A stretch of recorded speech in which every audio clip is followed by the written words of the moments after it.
भूतं च भव्यं च सर्वं यश्चाधितिष्ठति स्वर्यस्य च केवलं तस्मै ज्येष्ठाय ब्रह्मणे नमः। अभयं मित्रात् अभयम् अमित्रात् अभयं ज्ञातादभयं परोक्षात् अभयं नक्तमभयं दिवानः सर्वा आशा मम मित्रं भवन्तु। ओम शांति शांति शांति। बहुत ही आदर और सम्मान के योग्य अभी जिनके प्रवचनों को सुनकर के हम सभी आह्लादित हो रहे थे, आर्य जगत के सुप्रसिद्ध वैदिक विद्वान श्रद्धेय आचार्य श्री महेंद्र पाल जी और उनके पास में ही विराजमान आर्य जगत के सुविख्यात वैदिक भजन उपदेशक, बहुत ही सौम्य सरल व्यक्तित्व के धनी आदरणीय पंडित उपेंद्र आर्य जी, हमारे समाज के यशस्वी प्रधान, हम सबके लिए जिनका जीवन बड़ा प्रेरक है, ऐसे श्रद्धेय श्री धर्मवीर बत्रा साहब, यशस्विनी मंत्राणी समादरणीय बहन कमला भाटीवाल जी, कोषाध्यक्ष आदरणीय श्रीमान अश्विनी जी, अन्य सभी सम्मानित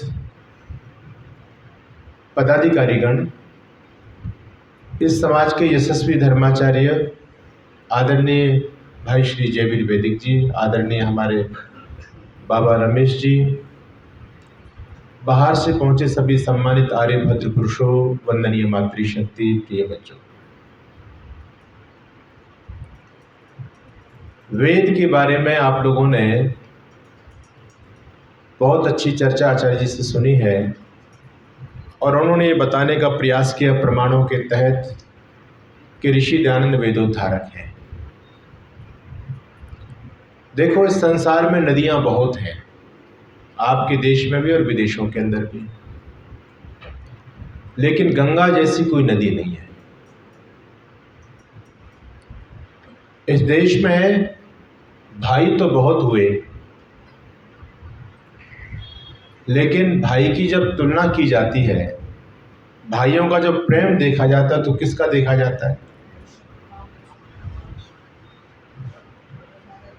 किसका? हाँ, ये बात। इस धरती पर भाई तो बहुत हुए, लेकिन भरत जैसा कोई भाई नहीं हुआ। ये भूमि वीरों की भूमि है, दानियों की भूमि है। इस धरती पर दानी भी बहुत हुए, लेकिन भामाशाह जैसा कोई दानी नहीं हुआ। लोग गृहस्थ में जाते हैं और गृहस्थ में जाना तभी सार्थक होता है जब सुयोग्य संतान की प्राप्ति हो। पुत्र तो बहुत हुए, हर व्यक्ति के पुत्र होते हैं, लेकिन जब पुत्र की हम कामना करते हैं तो क्या करते हैं भगवान से? भगवान यदि संतान देना तो श्रवण कुमार जैसी संतान देना। उस पर कभी चिंतन करेंगे, अब तो समय नहीं बचा। श्रवण कुमार की बात करते हैं। और इस धरती पर संत महापुरुष समाज सुधारक भी बहुत हुए, लेकिन ऋषि दयानंद कोई जैसा कोई समाज सुधारक नहीं हुआ। समय समय पर, कल भी मैंने आपके बीच में परसों एक भूमिका बनाई थी कि समय समय पर महापुरुष हमको जगाने के लिए आते रहे। कुछ तो जबरदस्ती कुछ लोगों को तो महापुरुष बनाया गया, वो थे नहीं, जानबूझ करके हमारे ऊपर थोपा गया। लेकिन कुछ वास्तव में अच्छे महापुरुष थे, उनको हम सम्मान करते, उनको वंदन करते हैं। समय समय पर महापुरुषों ने आकर के हमको जगाने का पुरुषार्थ किया, प्रयास किया। इस समाज में जो ढोंग, आडंबर, रूढ़ियां, अंधविश्वास छा गया था, उसको दूर करने का प्रयास किया। उन्होंने जितना उनका सामर्थ्य था अपने सामर्थ्य के हिसाब से काम किया। ये आप समझ करके देखिए, जैसे कोई बहुत बड़ा तालाब हो और वो तालाब पूरी तरह से काई से आवृत हो गया हो, बहुत मोटी मोटी परतें जम गई हो, पानी दिखाई नहीं दे रहा हो। तो उन संत महापुरुषों ने आकर के उस काई को फोड़ने का प्रयास किया। और कैसे किया? बाहर से पत्थर मारे फेंक फेंक करके, जिससे काई की परतें टूट जाए और पानी दिखाई देने लग जाए। उन्होंने अपने हिसाब से पुरुषार्थ प्रयास किया, लेकिन ऋषि दयानंद सरस्वती वो महापुरुष थे जो उस तालाब के अंदर ही घुस गए और जितनी भी अज्ञान अविद्या रूपी काई थी वो सारी की सारी काई को अपने हाथों से एक तरफ अलग करके और विशुद्ध निर्मल वेद रूपी जल से हमारा परिचय ऋषि दयानंद ने कराया। वैसे तो ऋषि दयानंद से पहले बहुत सारे भाष्यकार हुए वेद के, आज भी हैं लोग, लेकिन वेद को यदि समझने का किसी ने काम किया और वेदों को समझ करके उनका जो अर्थ किया वो ऋषि दयानंद है। इसलिए ऋषि दयानंद का वेद भाष्य दुनिया में सबसे ज्यादा प्रामाणिक माना जाता है। चाहे हमारे पौराणिक बंधु कितना ही आर्य समाज को गाली देते हो, चाहे ऋषि दयानंद को नहीं मानते हो, आचार्य जी ठीक कह रहे थे, वेद उद्धारक तो हम ही मानते हैं ऋषि दयानंद को, पौराणिक जगत कहाँ मानता है? ये बात बिल्कुल सत्य है। लेकिन जब जब उन पाखंडियों की गर्दन फंसती है ना कहीं विधर्मियों के सामने, तो सबको याद ऋषि दयानंद ही आते हैं। वहां सायण उपट महिधर रायण रावण ये काम नहीं करेंगे कुछ भी। वहां पर विधर्मियों से जब लोहा लेना होता है, जब विधर्मी हमारे शास्त्रों और अपने वेदों पर जब आक्षेप लगाते हैं, तो वहां पर सायण उपट महिधर काम नहीं आते, वहां ऋषि दयानंद काम आते हैं। तब आपकी सनातन संस्कृति की लाज इज्जत बच पाती है। दिल्ली के अंदर गांधी मैदान में एक कार्यक्रम के अंदर एक पादरी साहब आ गए और पादरी ने आकर के वहां पंडित जी जो कथा कर रहे थे, पंडित जी का नाम था रतिराम शर्मा और पादरी का नाम था गुलाम मसीह।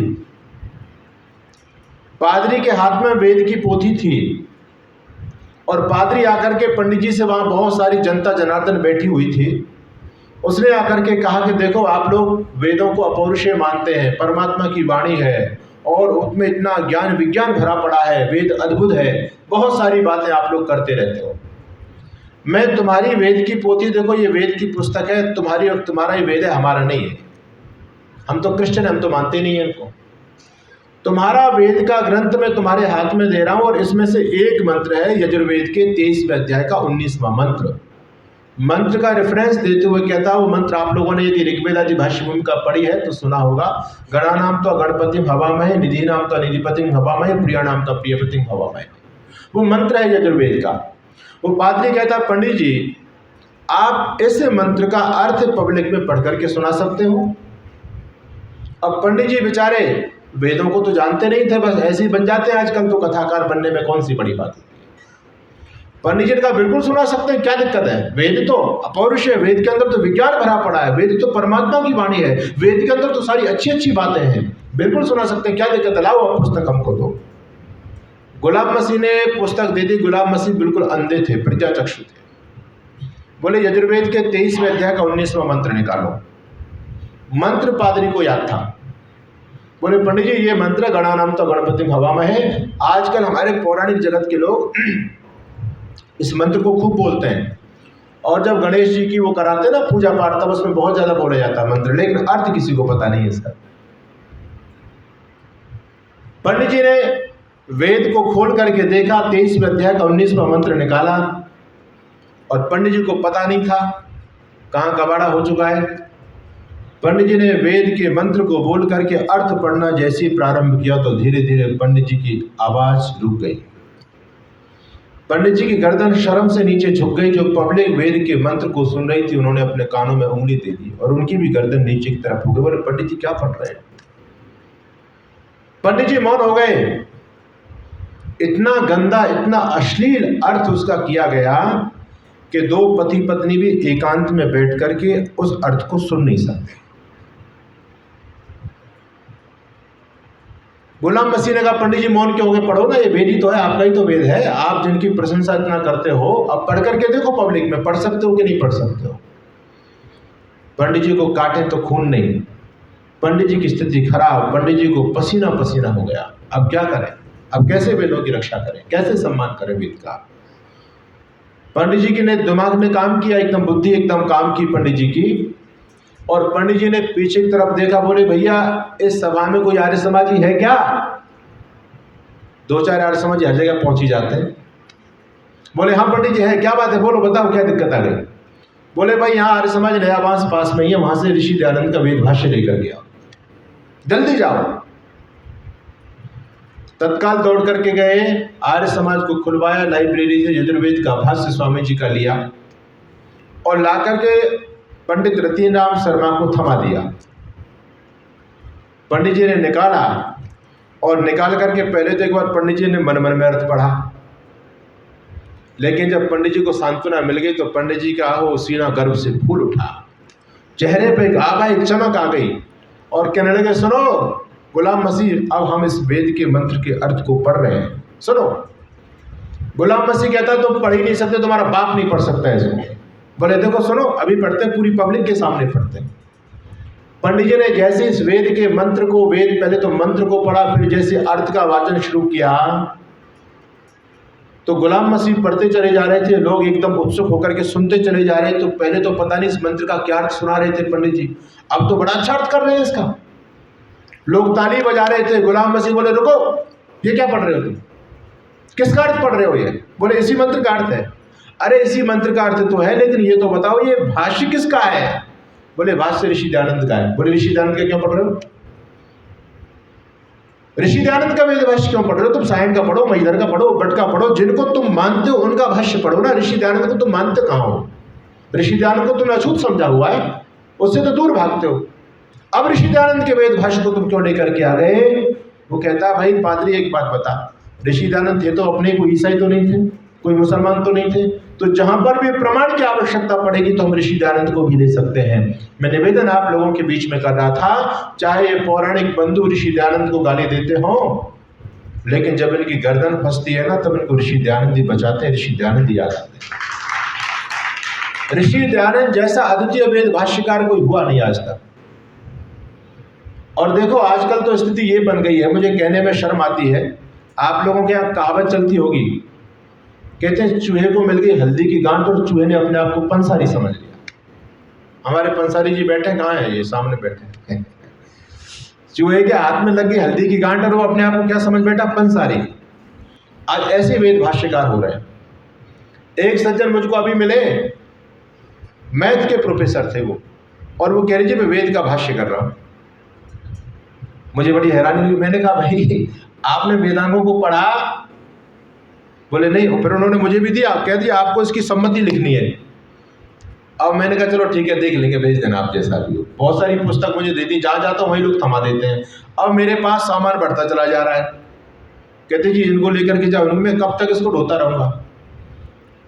तो ऐसे भाष्यकार जो रोज पैदा होते हैं, आप लोगों को जानकारी होनी चाहिए। ऐसे भी मूर्ख धरती पर रह रहे अज्ञानी लोग जो कहते हैं वेद में केवल शब्दों को देखते हैं और शब्दों को भी नहीं, तुकबंदी चल रही है। जैसे बहुत सारे कवि होते हैं ना, बहुत से कवि तो छंद बद्ध रचना करते हैं, लेकिन बहुत से कवि तुकबंदी करते हैं। ऐसे वेद के भाष्यकार हैं तुकबंदी करने वाले। ईसाई लोग और हिंदू भी कम नहीं है, उनका भी प्रमाण मैं दूंगा। ईसाई लोग कहते हैं जी वेद के अंदर ईसा मसीह का वर्णन है, तुम्हारे वेद के अंदर हमारे ईसा मसीह का भी वर्णन आया है। कौन सा मंत्र? कहते हैं ईशावास्यमिदं सर्वम यत्किंचित् जगत्याम जगत्, इसमें ईशा है, तो हमारे ईसा मसीह का है वर्णन। मुसलमान लोग कहते हैं वेद के अंदर मदीना का वर्णन है, मक्का मदीना। मंत्र आप लोग बोलो तक्षुर्देव हितम पुरस्ता शुक्रमचरात् पशेम शरदा शतम जीवेम शरदा शतम श्रणयाम शरदा शतम प्रभवाम शरदा शतम अदीना। अदीना है, वो कह रहे मदीना है। बहुत से लोग संधि नहीं कर पाते, तोड़ नहीं पाते उसको, बोले वेद में मदीना भी है। और एक ऐसे महापुरुष भी हैं जो जेल में दंड पेल रहे हैं। हाँ, और वो क्या कहते थे? वेद के अंदर कबीर है। यानी वेद फिर पुराना कहाँ हुआ? और वेद का मंत्र कौन सा? प्रमाण सपरिगा शुक्रमकाय अप्रणा अस्नाविरम शुद्धमा पवित्रम कबीर मनीषी परिभु। कबीर मनीषी, कवि ही मनीषी, संधि हो गई, कबीर बन गया। और वो मूर्ख कह रहा है ये कबीर है। इसमें इनको कौन समझाए? और इनके भी भक्तों की संख्या कम नहीं है। स्थिति वेद के साथ वो बन गई, ऐसे ऐसे विद्वान हो गए इस देश में बिल्कुल अकल नाम की चीज़ नहीं जिनमें। कहते हैं एक बार एक व्यक्ति ने कहा एक विद्वान आदमी से, कहते हैं भैया आजकल तो दुकानों को बंदर खा जाते हैं। उस बुद्धिमान आदमी ने कहा भले आदमी, फल बंदर खाते हैं, फसल को बंदर खाते हैं, आदमी को भी बंदर काट जाते हैं, खा जाते हैं, दुकान को बंदर कैसे खा जाएंगे? बोले ना, पक्का है, मैं बता रहा हूँ। बोले तूने देखा? बोले हाँ मैंने देखा। कहाँ देखा? बोले मैंने लिखा देखा है। कहाँ लिखा देखा? चल बता। उस दुकान के सामने लेकर के गया और दुकान पर लिखा था इस दुकान को रविवार को बंद रखा जाता है। बंद रखा जाता। उस भले आदमी ने रखा कर इधर जोड़ लिया तो क्या हो गया? इस दुकान को रविवार को बंदर खा जाता है। ऐसे वेद भाष्यकार हो रहे हैं तो वहां कवि ही शब्द है वो कबीर बना दिया उसने। ऐसी मूर्खता समाज में बहुत ज्यादा चल रही है। लोगों ने वेद में इतिहास सिद्ध कर दिया। बड़ी हैरानी की बात है, लोगों ने वेद के शब्दों के यौगिक अर्थ नहीं समझ पाए। लोग वेद में कृष्ण शब्द आ गया किसी मंत्र में तो वो कृष्ण से जोड़ दिया। अर्जुन का संबंध कोई अर्जुन शब्द आ गया, युधिष्ठिर शब्द आ गया, है ना, पुरुरवा शब्द आ गया, और जो उर्वशी शब्द आ गया, और बहुत सारे जमदग्नि शब्द आ गया, कश्यप शब्द आ गया। तो हम लोगों ने अपने दिमाग में वो इतिहास सुना हुआ है ना, उसके आधार पर वेद के अर्थ कर दिए। एक मंत्र आप लोग सबको याद होगा, अभी श्रावण का महीना गया है, शिव जी का महीना माना जाता है श्रावण के महीने को, उनकी उपासना चलती है। और शिव जी का कौन सा मंत्र है? आप लोग भी बोलते हो यज्ञ में, त्र्यंबकम यजामहे सुगंधिम पुष्टिवर्धनम। अब इसका जब अर्थ आप दूसरे वेद भाष्यकारों का पढ़ेंगे तो अर्थ का अनर्थ सारा। त्रिअंबकम, त्रि यानी तीन और अंबक यानी, क्या अर्थ किया है? त्रिणी अंबानी नेत्राणी विद्यन्ते यस्य से त्रयंबका शंकरा, ये अर्थ करते हैं साहिब। अंब यानी नेत्र। उन्होंने वो कहानी सुनी कि भगवान शंकर के कितने नेत्र थे? 3। तो उन्होंने इस मंत्र का अर्थ ये कर दिया 3 नेत्रधारी भगवान शंकर, उसकी हम यजामय उसके लिए यज्ञ करते हैं। लेकिन ऋषि दयानंद क्या अर्थ करते हैं? त्रिणी अंबानी कर्माणि विद्यन्ति यश त्रयंबका परमेश्वरा। अंब का अर्थ ऋषि दयानंद कर्म करते हैं। और आप जब निघंटुवादी शास्त्रों को देखेंगे तो कहीं पर भी अंब का अर्थ नेत्र नहीं मिलेगा। लेकिन वो प्रचलित कहानी उन लोगों ने सुनी हुई है, कहीं पढ़ा कि अंब यानी नेत्र, तो उन्होंने वही कहानी दिमाग में आ गई भाष्य करते समय, तो उस मंत्र का अर्थ शंकर परक जो कहानी उन्होंने सुनी उसके अर्थ के आधार पर उसका अर्थ कर दिया। ऋषि दयानंद कहते हैं त्रिणी कर्माणि विद्यन्ते जिससे त्रयंबका परमेश्वर, 3 कर्म जिसके हैं। और कौन कौन से कर्म? आप लोग सुनते हैं ना, ब्रह्मा विष्णु महेश। परमात्मा संसार को बनाता है, चलाता है और समय पर इसका संहार भी, प्रलय भी करता है जब इसका समय हो जाता है। ये परमात्मा के 3 मुख्य कार्य हैं। वैसे तो भगवान के बहुत सारे काम हैं लेकिन 3 मुख्य कार्य माने जाते हैं। तो ऋषि दयानंद का ये अर्थ करते हैं। ऋषि दयानंद से पहले लोग वेद को नहीं समझ पाए थे। वेद के साथ में इतना अन्याय हुआ, वेद के साथ में इतना ज्यादा ऐसा आचरण किया लोगों ने कि लोग वेदों के अर्थ को सुनकर के वेदों से घृणा करने लगे। आप लोगों ने सुना होगा वेदों को लोग जंगलियों की पुस्तक कहा करते थे, गडरियों के गीत कहते थे अंग्रेज लोग वेदों को। इनमें कोई जानवान की बातें नहीं है, ये सब मूर्खता की पुस्तक है सारी की सारी। लेकिन जिन वेद की ऋचाओं को, जिन वेदों को ये जंगलियों की पुस्तक कहते थे, उन्हीं वेद के मंत्रों से ऋषि दयानंद ने विज्ञान सिद्ध किया। महर्षि दयानंद के समय में वायुयान नहीं होते थे, लेकिन ऋग्वेदादि भाष्य भूमिका पढ़ करके देखो, उन्हीं वेदों के मंत्रों से ऋषि दयानंद वायुयान विद्या का वर्णन कर रहे हैं।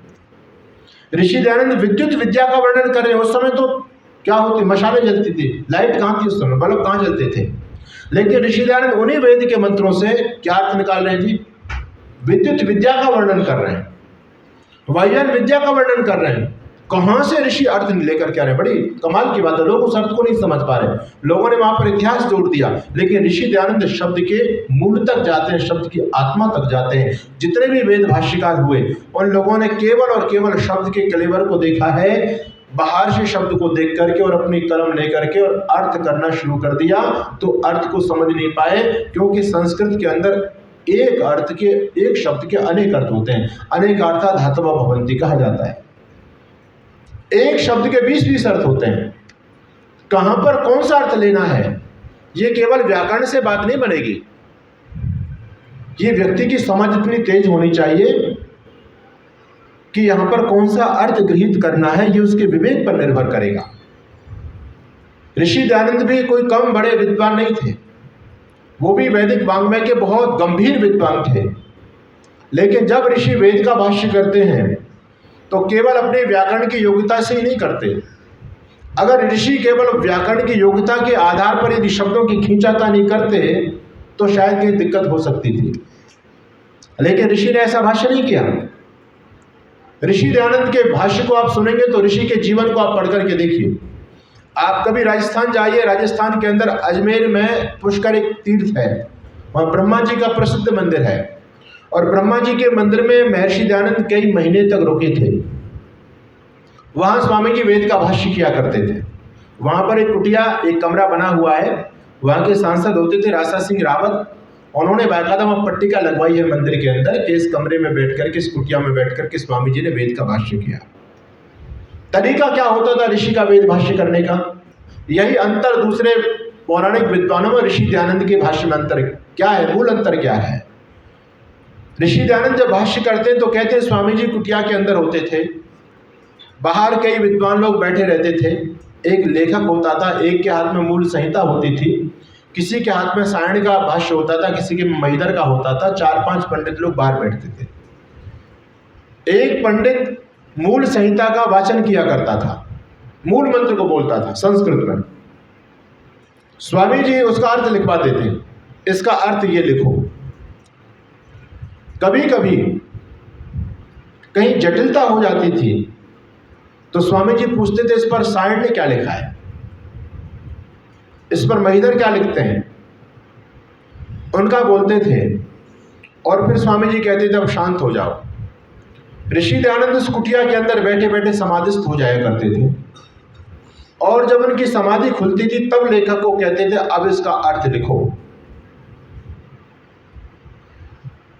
और उसका वो अद्भुत अर्थ ऋषि दयानंद लिखवाते। मैं वही तो आपको बताना चाहता हूं, जिन वेदों को लोग जंगलियों की पुस्तक कहते थे, सायण महिदर जिनको नहीं समझ पा रहे थे, ऋषि दयानंद ने उन्हीं मंत्रों से विज्ञान निकाला है।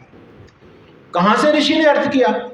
समाधि में बैठ करके, परमात्मा से जुड़ करके, यानी साक्षात परमात्मा से पूछ करके ऋषि ने अर्थ किया है। यह ऋषि के वेद की विशेषता है। इसलिए हमारे सनातन धर्म के लिए गौरव की बात है कि हमारे पास जितने अंश में है, पूरा चारों वेदों का भाष्य तो महर्षि दयानंद नहीं कर पाए, लेकिन जितने अंश में ऋषि वेद का भाष्य कर पाए हैं उसका दुनिया में कहीं मुकाबला नहीं है। इतना मनोरम, इतना वैज्ञानिक, इतना साइंटिफिक, इतना तार्किक वेद का भाष्य कोई आज तक धरती पर कर नहीं पाया। ये श्रेय ऋषि दयानंद को है, और ये गौरव हमको होना चाहिए कि हम ऋषि दयानंद की मान्यताओं को मानते हैं, हम ऋषि दयानंद को अपना गुरु मानते हैं। दूसरे जितने भी भाष्यकार आए उन्होंने केवल शब्द के साथ खींचातानी की है, खींचातानी। बाहर से शब्द को देखा, वेद में इतिहास नहीं है, ध्यान रखना इस बात को। मैंने एक पुस्तक देखी, बीए के विद्यार्थियों को पुस्तक पढ़ाई जा रही थी, और उस पुस्तक में बहुत स्पष्ट रूप से लिखा कि वेद में टोना टोटके की विद्या है, वेद में भूत विद्या है ना, वेद में पता नहीं सारी की सारी बेकार की मूर्खता की बातें लोगों ने वेद के ऊपर मत रखी हैं, क्योंकि वेद को दुनिया प्रामाणिक मानती है। हर सनातनी व्यक्ति वेद को प्रामाणिक मानता है, और यदि वेद का रेफरेंस मिल जाता है तो व्यक्ति इस बात को सहज रूप से स्वीकार कर लेता है कि अगर वेद में लिखा है तो ठीक होगा। इसलिए लोग अपनी मान्यताओं को वेद के ऊपर थोप देते हैं। तो वहां लिखा है कि वेद के अंदर तो महिलाओं को पढ़ने का अधिकार है ही नहीं, ये तो अछूत होती है। उन्होंने ये भी अर्थ किया हुआ है, वो भी, और बीए के विद्यार्थियों को पढ़ाया जा रहा है। तो ऋषि की सबसे बड़ी विशेषता यह है कि ऋषि दयानंद सब पहले वो वेद भाष्यकार हैं जो उस बात को पूरी तरह से नकार देते हैं कि वेद में इतिहास नहीं है। अब आप कहेंगे जी वेद के अंदर तो कृष्ण शब्द है, वेद के अंदर अर्जुन शब्द है, वेद के अंदर जमदग्नि शब्द है, कश्यप शब्द है, इनका फिर क्या अर्थ लेंगे हम? वेद के अंदर राम शब्द है, इसका क्या अर्थ लेंगे? ये क्या इसका अर्थ इतिहास परक नहीं है? ऋषि दयानंद कहते हैं बिल्कुल नहीं है, ये तो बाद में हुए, वेद तो अपौरुष है, वेद तो सनातन है, वेद तो अनादिकाल से है। परमात्मा का ज्ञान हमेशा से है, परमात्मा अनादि है, उसी प्रकार से परमात्मा का ज्ञान भी अनादि है।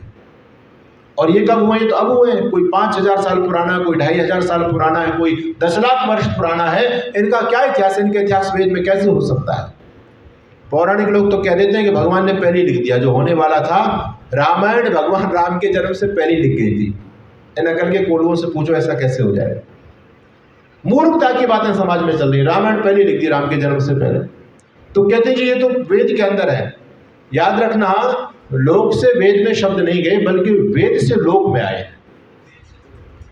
लोगों ने वेदों को पढ़ा और उनमें जो अच्छा शब्द लगा, उनको बहुत जो अच्छा शब्द लगा, बोले ये शब्द तो बहुत अच्छा है, इसका अर्थ बहुत अच्छा है, हम तो अपने बच्चे का नाम यही रखेंगे। आप लोग भी तो यही देखते हो ना। आजकल तो क्या, जब नामकरण कराते हो तो क्या है, पंडित जी से कम पूछते हैं। आजकल गूगल बाबा सबके हाथ में है, तो वहाँ पहले से नाम चॉइस करते जी कौन सा नाम रखेंगे। वहाँ लिस्ट आती है, आज से शुरू होने वाले नाम बताओ, बोल दो, तो उसमें सैकड़ों नाम आ जाएंगे। उसमें आप लोग क्या करते हो? उसमें से छांट लेते हो। वहाँ से छांट करके आपने अपने बच्चे का रख दिया। अब आप कहेंगे जी गूगल वालों ने तो हमारे बच्चे का नाम डाल दिया है इसमें। अरे तेरे बच्चे का नाम कहाँ से डाल दिया? तूने गूगल से लिया है भले आदमी। उसी प्रकार से हमारे साथ भी ये हुआ, हमने जो शब्द थे वो वेदों से लिए, लेकिन ये भाष्यकार ये भी नहीं समझ पाए कि वेद तो अनादि है, और ये जो महापुरुष हुए तो अब हुए, इनका वेद में वर्णन कैसे हो सकता है? लेकिन उन्होंने उसमें इतिहास सिद्ध कर दिया, वेद का अनर्थ कर दिया, अर्थ को समझ ही नहीं पाए। स्थिति हमारी ऐसी हो गई। एक मैं आपको बहुत मोटा उदाहरण देता हूँ, आपके सबकी समझ में आएगा, और मैं आपसे यही पूछना चाहता हूँ। उसका अर्थ मैं नहीं पूछूंगा, केवल आपसे उसका प्रमाण पूछूंगा कि ये मंत्र या श्लोक कहाँ का हो सकता है। हम लोगों ने पढ़ा वो श्लोक, केशवम पतितं दृष्ट्वा द्रोणहर्षमुपागताः रुदन्ति कौरवा सर्वे हा केशव हा केशव। सुना आप लोगों ने? केशवम पतितं दृष्ट्वा द्रोणहर्षमुपागताः रुदन्ति कौरवा सर्वे हा केशव हा केशव। अब आप मुझे ये बताओ, आपसे अर्थ नहीं पूछ रहा, बल्कि आपसे मैं इतना पूछना चाहता हूं कि ये श्लोक कहाँ का हो सकता है? महाभारत का हो सकता है। क्यों? आपने महाभारत पढ़ी है क्या? उसमें देखा ये श्लोक? फिर क्यों बोल रहे हो भाई महाभारत का हो सकता है? क्योंकि इसमें कुछ ऐसे शब्द आ गए जो महाभारत कालीन है। उन शब्दों को देख करके हमने एकदम कह दिया जी महाभारत का हो सकता है। बस हमारी भी स्थिति साइड में इधर उबट की तरह है। उन्होंने भी यही देखा कि ये शब्द आ गया तो इसमें पेल दो और उसका ऐसा ही कर दो। अगर आप इस श्लोक को महाभारत का या गीता का मानेंगे, और आप इसलिए कह रहे हैं इसमें केशव शब्द आ गया है, द्रोण शब्द आ गया है, कौरव शब्द आ गया है, इसलिए आप कहते हैं महाभारत का होगा। अगर इसका महाभारत का अर्थ मानेंगे, श्लोक मानेंगे, तब इसका अर्थ करेंगे तो अनर्थ हो जाएगा, अर्थ नहीं निकलेगा। केशव यानी भगवान कृष्ण। केशवम पतितं दृष्ट्वा, भगवान कृष्ण को युद्ध के मैदान में गिरा हुआ घायल देख करके। अच्छा, भगवान कृष्ण कभी हताहत हुए थे क्या? लेकिन अर्थ यही निकलेगा, केशवम पतितं दृष्ट्वा, भगवान कृष्ण को युद्ध भूमि में हताहत देख करके द्रोणहर्षमुपागता, द्रोणाचार्य प्रसन्न हो गए। द्रोणाचार्य चाहे विपक्ष में रहते हो, लेकिन भगवान कृष्ण का बहुत सम्मान करते थे, वो प्रसन्न नहीं हो सकते। पहली झूठ तो ये बात कि भगवान कृष्ण कभी हताहत नहीं हुए, दूसरी झूठ ये हो जाएगी कि द्रोणाचार्य प्रसन्न नहीं हो सकते, और तीसरी सबसे बड़ी झूठ, रुदन्ति कौरवा सर्वे, कौरव रोने लग गए। अरे कौरव के मन में तो लड्डू फूटेंगे। सबसे बड़े युद्ध के पाशे को पलटने वाले तो कृष्ण ही थे। अगर कृष्ण मर जाएं, हताहत हो जाएं, तो उनकी तो मनोरथ सिद्ध हो जाएंगे, वो क्यों रोएंगे, वो तो प्रसन्न होंगे। लेकिन श्लोक यही कह रहा, रुदन्ति कौरवा सर्वे हा केशव हा केशव। अरे कृष्ण गिर गए, कृष्ण गिर गए, ऐसा मान करके कौरव लोग रोने लग गए। ये इसका अर्थ निकलेगा। यही अंतर है ऋषि दयानंद और दूसरे वेद भाष्यकारों में। उन लोगों ने केवल जैसे आपने शब्द देख करके बता दिया कि महाभारत का हो सकता है, तो फिर उन लोगों ने कलम और कागज हाथ में लिया, फिर उस शब्द के साथ खींचातानी की। बोले भाई महाभारत का हो सकता है, कृष्ण शब्द आ गया, इसमें कौरव शब्द आ गया, द्रोणाचार्य शब्द आ गया, अब इसका कैसे अर्थ करें? अर्थ फिट बैठ रहा है या नहीं बैठ रहा है, इससे कोई मतलब नहीं है। उन्होंने केवल शब्दों को देख करके अर्थ कर दिया, अनर्थ कर दिया पूरी तरह से। अब इसका वास्तविक अर्थ सुनिए। ये श्लोक ना तो महाभारत का है ना गीता का है। ये कूट काव्य चलता है संस्कृत में, एक पुस्तक है कूट काव्य, ऐसे बहुत सारे श्लोक हैं उसके अंदर। विद्वानों को पहली आए विद्वान लोगों की, उनको फंसाने की कि कैसे समझ पाते नहीं समझ पाते। ये श्लोक वहां का है और इसका ये अर्थ नहीं होगा केशवम पतितम दृष्ट्वा। केशव में दो शब्द है, केशव यानी कृष्ण नहीं है। एक शब्द को लोगे आप तो कृष्ण अर्थ होगा, केशव यानी भगवान कृष्ण। लेकिन यहां पर दो शब्द हैं, क और शब्द। क और शब्द दो शब्द हैं और क के रूप सप्तमी में आप लोगों ने व्याकरण पढ़ी है, संस्कृत पढ़ी है, तो राम का शब्द रूप क्या बनता है सप्तमी में? रामे बनता है नहीं। इसी प्रकार क का क्या बनेगा? के। क का रूप क्या बनेगा सप्तमी में? के। अधिकरण में के अर्थ बनेगा उसका। अब बड़ी विचित्र बात है, क का क्या अर्थ होता है जी? क का क्या अर्थ होता है? हम लोग तो उसको सर्वनामवाची शब्द मानते हैं और क का अर्थ बोलते हैं किसके लिए। इस देश का कल भी मैंने उसका वर्णन किया था, उस व्यक्ति का नाम लिया था। इस देश का प्रथम प्रधानमंत्री हुआ जवाहरलाल नेहरू। उस व्यक्ति ने एक पुस्तक लिखी डिस्कवरी ऑफ इंडिया, और वो व्यक्ति इस पुस्तक के अंदर कहता है कि जो आर्य लोग थे ना, ये भगवान के बारे में जानते नहीं थे, इनको पता ही नहीं था कि भगवान क्या है, हम किसकी उपासना करें। तो जब भी ये हवन करने बैठते थे तो मंत्र बोलते थे कस्मै देवाय हविषा विधेम, कस्मै देवाय हविषा विधेम। तो वो कहता इनको पता ही नहीं था, ये खुद पूछते थे किस भगवान की उपासना करें, किस देवता की उपासना करें, इनको पता ही नहीं था। कस्मै का अर्थ क्या रहता है? वो किसके लिए करें। बल्कि आर्य लोगों को तो पता था, जवाहरलाल नेहरू को नहीं पता था कि इसका अर्थ क्या है। वो तो बेकार की संस्कृत में टांग अड़ा रहा है, अपनी जानता कुछ संस्कृत की ABCD जानता नहीं है और कह रहा है कि आर्य लोगों को पता नहीं था। का अर्थ देखो, महर्षि दयानंद कस्मै देव हविषा विधेम का क्या अर्थ करते हैं? कस्मै सुख स्वरूप। कस्मै का क्या अर्थ क्या ऋषि दयानंद? का क्या अर्थ क्या? सुख हो। का अर्थ किस लिए नहीं है यहाँ पर? का अर्थ कौन नहीं लिया गया है। का अर्थ है सुख और का अर्थ होता है जल। परमात्मा का भी क नाम है, परमात्मा का भी जल नाम है। तो का अर्थ क्या है? जल। और का के जब रूप सप्तमी बनेंगे तो के शब्द बनेगा, और शव यानी डेड बॉडी, मृत शरीर। द्वितीय व्यक्ति का प्रयोग है केशवम पतितम दृष्ट्वा। जल में शव को पतित बहता हुआ देख करके यह अर्थ हो रहा है केशवम पतितम दृष्ट्वा द्रोणा हर्षम उपागता। द्रोण कहते हैं कौओं को संस्कृत में, और कौए प्रसन्न हो रहे हैं। क्यों? क्योंकि जल में यदि शव बह रहा है तो कौवे खा सकते हैं उस पर बैठे बैठे, है ना। लेकिन दिक्कत किसको हो रही है? श्रृंगाल को, कौरव को। वो जल में घुस के शव नहीं खा सकते। अगर पृथ्वी पर शव पड़ा हुआ होता तो उनको भी भोजन मिल जाता, लेकिन शव जल में बह करके जा रहा है। तो कौवे तो प्रसन्न हो रहे हैं। द्रोण हर्षम उपागता, द्रोण प्रसन्न हो रहे हैं। रुदंती कौरवा सर्वे, कौरव रो रहे हैं, श्रृंगार रो रहे हैं। हा केशव, अरे जल में शव बह गया, जल में शव बह गया। ये अफसोस मान करके श्रृंगार तो रो रहे और कौवे खुश हो रहे। इसका अर्थ ये है। ये अंतर ऋषि दयानंद के वेद भाष्य में है। महर्षि दयानंद उस शब्द की आत्मा तक जाते हैं, कहां पर कौन सा अर्थ हो सकता है। एक बहुत ही मोटा सा उदाहरण ऋषि दयानंद सत्यार्थ प्रकाश के अंदर देते हैं। जैसे एक सेंधव शब्द है, सेंधव के दो अर्थ हैं। क्या? एक तो होता है घोड़ा और एक होता है सेंधा नमक, है ना, बोलते हो ना आप लोग सेंधा नमक। अर्थ तो दोनों उसके, घोड़े भी अर्थ है और नमक भी अर्थ है। अब कोई व्यक्ति भोजन कर रहा हो और वो क्या सेंधव माने, सेंधव लाओ, और कोई बलाद में लगे घोड़ा खड़ा कर दे, तो उसको आप मूर्ख कहोगे या बुद्धिमान कहोगे? बोले बड़ा मूर्ख है ये, तो इसको अकल नहीं है। और कोई व्यक्ति जाने के लिए उद्यत खड़ा हुआ है और वो कहता भैया सेंधव लाओ, और तब ला करके कोई नमक का डिब्बा ले, बोले लो जी सेंधव, तो क्या कहेंगे? तो बिल्कुल ही बुद्धि से पैदल है। कहां पर कौन सा अर्थ लेना है ये विवेक पर निर्भर करता है। ऋषि दयानंद की सबसे बड़ी विशेषता यही है। ऋषि दयानंद जहां पर निघंटु, व्याकरण, शास्त्र आदि के उद्भट विद्वान हैं, वहां पर ऋषि दयानंद अपनी योग विद्या और समाधि का भी लाभ वेद के भाष्य में ले रहे हैं।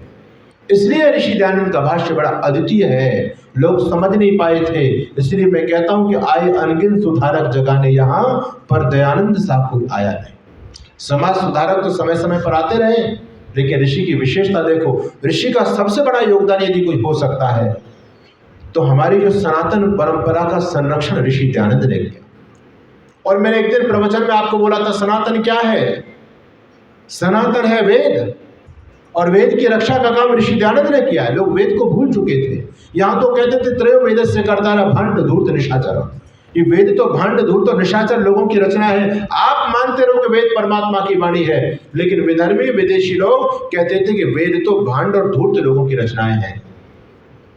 और जब वेदों का जब उन्होंने ऐसा अर्थ पढ़ा तो आप उनके सामने सिद्ध भी नहीं कर सकते थे। ये काम ऋषि दयानंद सरस्वती जी महाराज ने किया है। आज दुनिया में वेदों का डंका जो बजा रहे हमारे आर्य समाज के विद्वान या दूसरे सनातन जगत के लोग, जो इस बात को डंके के साथ में कह सकते हैं कि हमारे पास वेद का ज्ञान है, वो केवल और केवल ऋषि दयानंद की वजह से कह पाते हैं। बाकी उनके जो पौराणिक वेद भाष्यकार हैं, उनके चलते वो कभी भी अपने सीने को गर्व से नहीं फुला सकते कि हमारे पास वेद है। ऋषि दयानंद ने कहा वेद ईश्वर की वाणी है। सबसे पहले धरती पर ऋषि दयानंद ने सिद्ध किया कि वेद ही परमात्मा की वाणी है, दूसरी कोई परमात्मा की वाणी नहीं हो सकती। वैसे तो जितने मत पंथ हैं, सभी मत पंथ के लोग अपने अपने जो उनकी धर्म पुस्तक है उसको कहते हैं ये भी हमारे कुरान भी खुदाई किताब है। क्रिश्चियन लोग कहते हैं ये भी हमारी बाइबल भी गॉड की बुक है। और हम लोग कहते हैं कि वेद ईश्वर की वाणी है। स्वामी जी ने, लोगों ने स्वामी जी से पूछा कि स्वामी जी बाइबल वाले बाइबल को बता रहे हैं, कुरान वाले कुरान को बता रहे हैं, और आप वेद को मानते हो तो आप वेद को बता रहे हैं, आप कैसे सिद्ध करेंगे कि वेद ही परमात्मा की पुस्तक है? ऋषि दयानंद कहते हैं ये तो स्वयं सिद्ध है, इसमें ज़्यादा सिद्ध विद्ध करने की कोई जरूरत ही नहीं है। बोले कैसे? बोले देखो परमात्मा एक है, उसी परमात्मा ने वेद को बनाया, उसी परमात्मा ने संसार को बनाया। जैसा परमात्मा ने संसार को बनाया वैसा वेद में लिखा है, और जैसा वेद में लिखा है वैसा हमको संसार में देखने में आता है। दोनों में कोई भिन्नता है ही नहीं। और बाकी दुनिया के लोग ढपली पीट रहे हैं कि हमारी कुरान और हमारी बाइबल भी खुदाई किताब है। तो इनसे पूछो कि भगवान ने जब धरती को बनाया तो कैसी बनाई धरती, गोल या चपटी? अरे बोलो, गोल बनाई। और कुरान में और बाइबल में क्या लिख दिया? तो भांग खा लिए थे क्या भगवान ने बना तो गोल दी धरती, और कुरान बाइबल के लोग क्या कहते हैं ये पृथ्वी तो चपटी है। तो भगवान यदि दोनों को बनाने वाला है तो भगवान को ठीक जानकारी होनी चाहिए थी, नहीं होनी चाहिए थी? क्योंकि धरती भी उसी ने बनाई और बाइबल भी उसी ने बनाई, कुरान भी उसी ने बनाई और धरती भी उसने बनाई। तो बना धरती को गोल और कुरान में चपटी लिख रहा है उनके पास कोई समाधान? आज तक, अब तो क्या है, विज्ञान बहुत आगे तक चला गया, साइंटिस्टों ने देख लिया कि धरती कैसी है। नहीं तो ये लोग ऐसे मूर्ख थे, विद्या के शत्रु थे, अब तक इसी बात को मानते रहे। वो साइंटिस्ट व गैलीलियो, उसने जब ये सिद्ध किया तो इन लोगों ने उसको फांसी पर चढ़ा दिया कि तुम हमारे धर्म के खिलाफ बोलते हो। अनेक अध्यापकों को फांसी दी गई कि तुम हमारे धर्म के खिलाफ बोलते हो। वो कहते हैं धर्म तुम्हारा कुछ भी कहता रहे, लेकिन सिद्धांत तो ये है कि पृथ्वी कैसी है, गोल है। उन लोगों को अब तक पता नहीं चला कि पृथ्वी कैसी है, और हमारे यहाँ बच्चा बच्चा इस बात को जानता है। जब हम कक्षा 6 में आए, 5वीं पास करके, तो हमारे पाठ्यक्रम में एक पुस्तक लगी, पुस्तक का नाम था भूगोल। आप लोगों ने पढ़ी होगी भूगोल। भू यानी पृथ्वी और गोल यानी कैसी है पृथ्वी, गोल है। हमारे यहाँ का बच्चा बच्चा इस बात को जानता है कि भूगोल पृथ्वी गोल है, और लोगों को आज तक नहीं पता। किसी मौलवी से पूछो कि पृथ्वी कैसी है, वो इतना बेईमान है, आज भी स्वीकार नहीं करेगा इस बात को। कैसे कर लेगा? ये काम ऋषि दयानंद ने तो ये स्पष्ट कह दिया, वेद सब सत्य विद्याओं का पुस्तक है। सारी की सारी विद्याएं वेद के अंदर, every faculties of science are available in the Vedas. वेदों के अंदर विज्ञान के सारे सिद्धांत मूल रूप में विद्यमान है। ये श्रेय ऋषि दयानंद को जाता है, और ऋषि दयानंद के शिष्यों ने वो करके दिखाया। मैंने आपके बीच में कल भी बोला था, सबसे पहला वायुयान बनाने वाले बापू शिवकर बापू जी तलपदे ऋषि दयानंद के अनुयायी थे, ऋषि दयानंद के शिष्य थे। और यहाँ तक उनका जो अपना घर था, वहां पर उन्होंने ऑफिस बनाया हुआ था, जहां से वो आर्य समाज का काम किया करते थे। सद्धर्म प्रचारणी सभा चलाते थे, उसके वो अधिकारी थे। एक बहुत बड़ी पत्रिका निकालते थे, उसके वो संपादक थे। कितना वेद का उन्होंने काम किया। ऋषि दयानंद यदि नहीं आते, इसलिए मैं कहता हूँ आए अनगिन सुधारक जगाने हमें, पर दयानंद सा कोई आया नहीं। भाष्य वेदों का यौगिक सरल श्रेष्ठतम, ऐसा अब तक किसी ने बनाया नहीं। कोई कहता था मानव के हित के लिए वेद में मांस खाने का संकेत है। आज जिस व्यक्ति को संत परंपरा का सिरमौर माना जाता है, जिसको वैसे ही उठा दिया लोगों ने हवा में, उसको ये अकल नहीं थी। वो ये व्यक्ति इस बात को कहता है कि वेद में गौमांस खाने का विधान है। कौन कहता है? स्वामी विवेकानंद इस बात को कहता है कि जब आर्य लोगों के घरों में कोई अतिथि आता था तो आर्य लोग बैल का मांस उसको खिलाते थे। विवेकानंद इस बात को कह रहे थे। और वेद का प्रमाण दे रहे हैं। कोई कहता था मानव के हित के लिए वेद में मांस खाने का संकेत है। अरे मांस का अर्थ होता उड़दारियो, भाष्य करता ऐसे जान पाया। 3 प्रकार के शव होते हैं संस्कृत में, दंत्य और मूर्धन्य और तालव्य। 3 प्रकार के शव होते हैं। एक तो सड़क वाला श है, एक षटकोण वाला श है ना। षटकोण वाला श होगा, मांस जब बनेगा तो उसका अर्थ क्या होगा, उड़द खाना चाहिए। ऋषि दयानंद भी उसका विधान करते हैं और उन मूर्खों ने उसका मांस अर्थ कर दिया। कोई कहता था मानव के हित के लिए वेद में मांस खाने का संकेत है। अरे मांस का अर्थ होता उड़दारियो, भाष्य करता ऐसे जान पाया नहीं। वेद विपरीत पंथों मतों महजबों आदि की पोल कोई सुनाता न था। उस ऋषि की तरह ढोंगियों को कभी कर निरुत्तर किसी ने हराया नहीं। आई अनगिन सुधारक जगाने हमें पर दयानंद सा कोई आया नहीं। कस के देखा कसौटी पे जब जब उसे पूर्ण रूपेण नरदेव असली मिला। हर परीक्षा में उत्तीर्ण निकला वह सत्य पद से कभी पग हटाया नहीं। आई अनगिन सुधारक जगाने हमें पर दयानंद सा कोई आया। ये हमारे लिए गौरव की बात है कि ऋषि दयानंद का आशीर्वाद हमारे सिर पर है। हम लोगों को ये संकल्प लेना चाहिए कि ऋषि दयानंद की जो वैदिक विचारधारा है, इस विचारधारा को हम लोग जन जन तक पहुंचाएंगे। शिथिलता जरूर आ रही है, ये बात बिल्कुल सत्य है, लेकिन फिर भी मैं बधाई देना चाहता हूं हमारे इस आर्य समाज के सभी पदाधिकारियों को कि इस भयंकर झंझावात के अंदर भी आप लोग वेद ज्ञान की मशाल को थामे हुए हैं अपने हाथ के अंदर। ये बहुत बड़ा काम है। वेद की विद्या यदि संसार में रहेगी तो लोगों को प्रकाश मिलता रहेगा, और यदि वेद को लोग भूल गए और ये पुराण और कुरान धरती पर बढ़ गए तो धरती का कभी भला नहीं हो सकता, लोगों का कभी कल्याण नहीं हो सकता। अभी आचार्य जी सुना रहे थे ना कुरान की बातें, आप लोग बड़े प्रसन्न हो रहे थे। आचार्य जी ने पूरी बखिया उधेड़ के रख दी उसकी कुरान की, लेकिन अपने पुराणों की तरफ भी तो देख लो, उनको कम तोड़ो, उनसे भी आगे। जिनको हम अपना धर्म ग्रंथ मानते हैं उन्होंने तो धर्म का कबाड़ा कर दिया। इस हिंदू समाज को पूरी तरह से पतन के गर्त तक धकेल दिया उन धर्म ग्रंथों ने। ऋषि दयानंद ने आकर के कहा कि समझो, जो बात तर्क और बुद्धि के अनुकूल है उसको स्वीकार करो, और जो बात विज्ञान तर्क और बुद्धि के विपरीत है उस बात को बिल्कुल स्वीकार मत करो, चाहे वो बात मेरी है उसको मत मानो। ये अधिकार ऋषि दयानंद सरस्वती ने दिया। तर्क यदि हमको किसी ने दिया है तो ऋषि दयानंद जी महाराज दे करके गए, नहीं तो लोग सोच ही नहीं पाते से अपनी बुद्धि से। हम लोग बड़े सौभाग्यशाली हैं, समय निकल गया। ये थोड़ी सी बात मैंने आप लोगों के बीच में रखी। ध्यान रखना, ऋषि दयानंद से हमारा सनातन धर्म है, ऋषि दयानंद से हमारी संस्कृति है। आज भी सनातन धर्म यदि बचा हुआ है तो केवल और केवल ऋषि दयानंद की कृपा से बचा हुआ है। जो भी लोग काम कर रहे हैं, देखो आचार्य जी तो इस बात को बहुत अच्छी तरह से जानते हैं। यूट्यूब को आप खोल करके देखेंगे, विधर्मी लोगों ने ऐसे प्रश्न दागे हैं हमारे जो है ना पुराणों के प्रमाण दे करके, हमारे महापुरुषों पर, हमारे देवी देवताओं पर, किसी के पास कोई समाधान नहीं है। कोई माई का लाला करके उनका समाधान कर दे, छोड़ा आर्य समाज के विद्वान को, कर ही नहीं सकता कोई भी।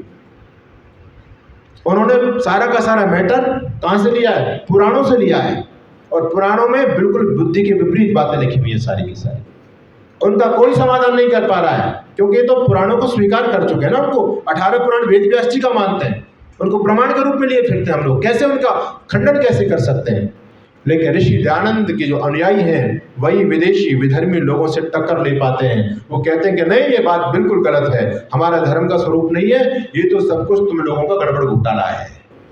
ये पुराण जो है ये हमारे सनातन धर्म का अंग नहीं है। इसमें कुछ अंश में इतिहास है, ऋषि लिखते हैं, वो तो ठीक था, लेकिन अब सही अंश बहुत कम हो गया, सब कुछ गड़बड़ घोटाला ही इसके अंदर बढ़ गया। इसलिए हमको आर्य समाज से जुड़ना चाहिए, सत्यार्थ प्रकाश को जरूर पढ़ना चाहिए। आप लोगों में कितने लोग ऐसे जिन्होंने सत्यार्थ प्रकाश पढ़ा है? बहुत अच्छी बात है। जिन्होंने नहीं पढ़ा वो पढ़ लेना, और स्वयं नहीं अपने बच्चों को जरूर पढ़ाना, जिससे आने वाले समय में आपके बच्चे अपनी जड़ों से जुड़े रहे, सनातन को समझें। नहीं तो कोई भी विधर्मी आकर के 2 प्रश्न पूछेगा और उनकी हालत खराब हो जाएगी, और अपने धर्म में मत में उनको परिवर्तित कर देगा। थोड़ी सी बातें आपके बीच में रखी हैं, आप सभी ने ध्यान से सुना। आप सभी का बहुत बहुत धन्यवाद। ओम शांति। बाद में पूछ लीजिए जी जी आचार्य जी। सत्यार्थ प्रकाश ही मौलाना सैयद महबूब अली को महेंद्रपाल बनाया। बिल्कुल बिल्कुल बिल्कुल। कितने